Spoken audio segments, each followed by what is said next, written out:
reaches of the universe is the star planet Symbion, a perfect world until their biological experiments exploded, creating an exotic realm beyond all belief. As mutant life forms ravaged their global paradise, a new and incredible species emerged, the Sectaurs, with Prince Dargon leading his warriors of the Shining Realm against the evil General Spidrax. He would destroy all to rule all.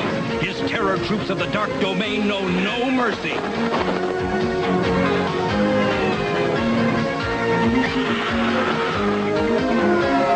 The brave, the bold, and the fearless stand with Dargon.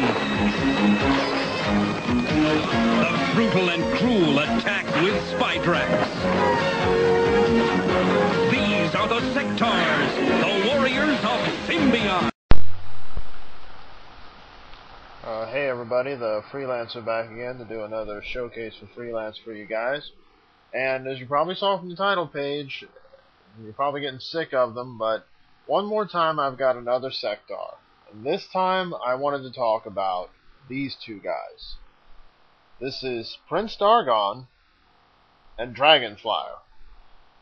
Now, again, I'm not going to go into their comic continuities very much, just because I'm going to cover the comics for you guys real soon here.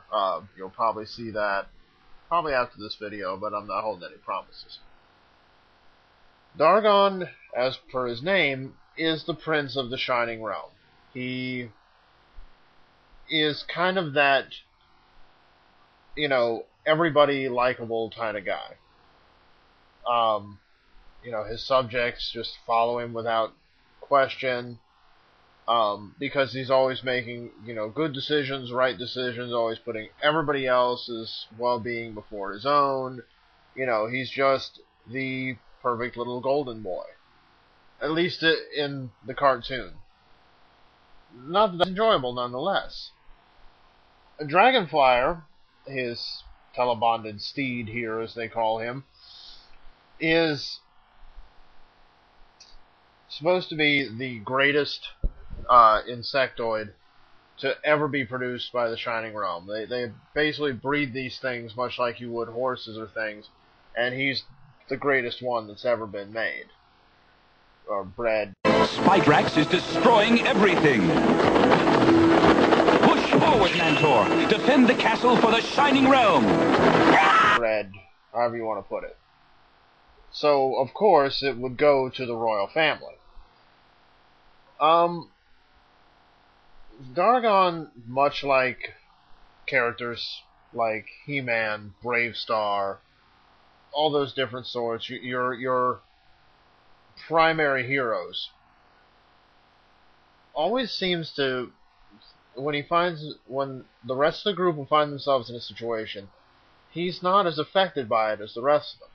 A moment in the second episode of the cartoons where they're heading towards this island and they all start to hear this song, and all the rest of the Sectaurs of the Shining Realm become hypnotized by it. It's sort of, you know, hearkening back to the sirens of ancient Greek mythology.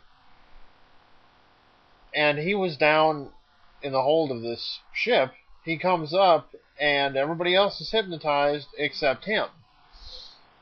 And he's not around it long enough, I guess, to get hypnotized, never mind the fact that it took mere seconds to work. What's that? It's the music coming from that island. It's beautiful. Steer for the island.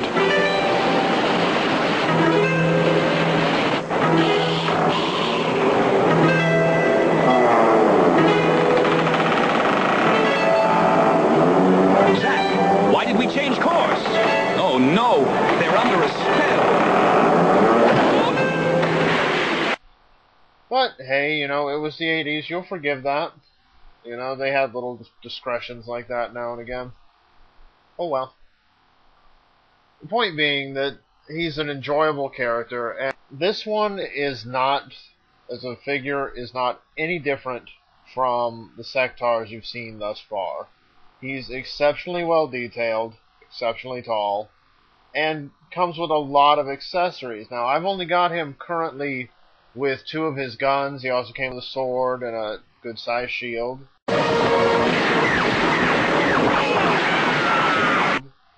As, again, all of them did. He's actually, you saw the other belts that are on them, the other rubber belts that go around. His is one of the easiest because it is just a belt. That's it. And I'll show it to you right now. If I can get him out of here. He also fits really tight into the saddle, as opposed to some of the other Sectaurs. He really gets in there. There we go.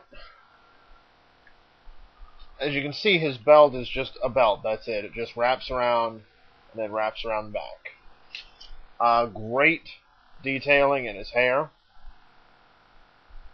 Nice face on him. But he is one of the ones, he shows you, this is a shining example of, unfortunately, what I spoke about beforehand. The reason these toys probably didn't take off as well is because, you know, this is supposed to be the hero. Somebody with no pupils, nothing to really distinguish that he's a really good guy. I mean, yes, he's got the shiny blue, but the other ones have shiny green. Maybe some people think green's a good color, considering. So, it just, like I say, it further drives home the point that these were kind of menacing-looking figures, and pretty difficult to sell, considering that they didn't have a big syndicated cartoon like He-Man, She-Ra, Bravestar, all those other ones. Like I say, they had 5 episodes. They kind of got the crap on this one, you know? And as I've stated before, it's really too bad because these are such great toys. But of course, the real fun always came with the bugs, and Dragonflyer is no different. First of all, antenna, or would it be antennae? Anyway.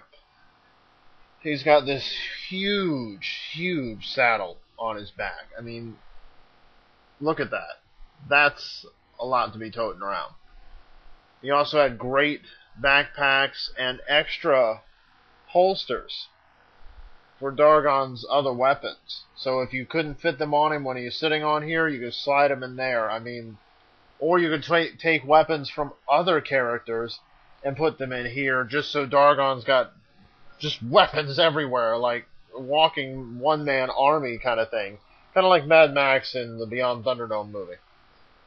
Now, the one problem with this particular figure, the one that I have, the wings are actually supposed to be able to flap when you flip. I don't know, there. This little switch here.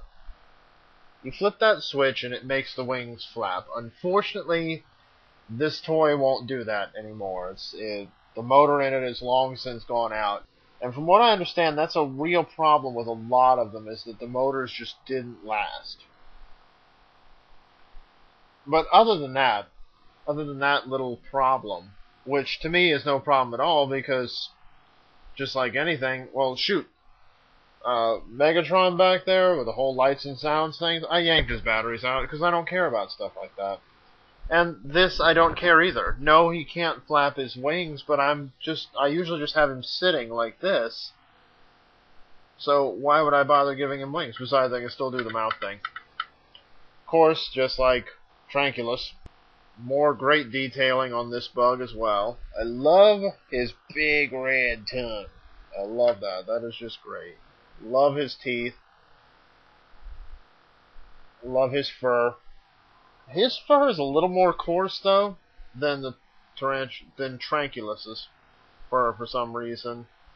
And, of course, he's got just a regular silk glove as opposed to having a furry glove. Which makes sense when you figure he's supposed to sort of be a dragonfly. But, I don't know, it would have been nice just to have that sort of thing. All in all, though, a great figure, just like everything else in the line. I find it very, very difficult to find too many faults with these toys, simply based on what they are. You know, people forgive Generation 1 Transformers for being total bricks, and I forgive Sectaurs for the limitations that they had, and yet at the same time it feels like they pushed those limitations farther than most figures ever did. Which is why it's a real shame that they didn't catch on, because of all the fun that I've been having with them But here we are 20 years later. What good does it matter if I'm having fun with them now? Anyhow, hope y'all don't mind that I keep doing these Sectaurs. If you want me to stop, just tell me. But as it sits, I haven't heard anybody really complain, so I'm going to keep going. So if you want me to quit, say it now. Anyhow, this is the Freelancer, and Dragonflyer, and Prince Dargon. And thanks for watching. We'll catch y'all later.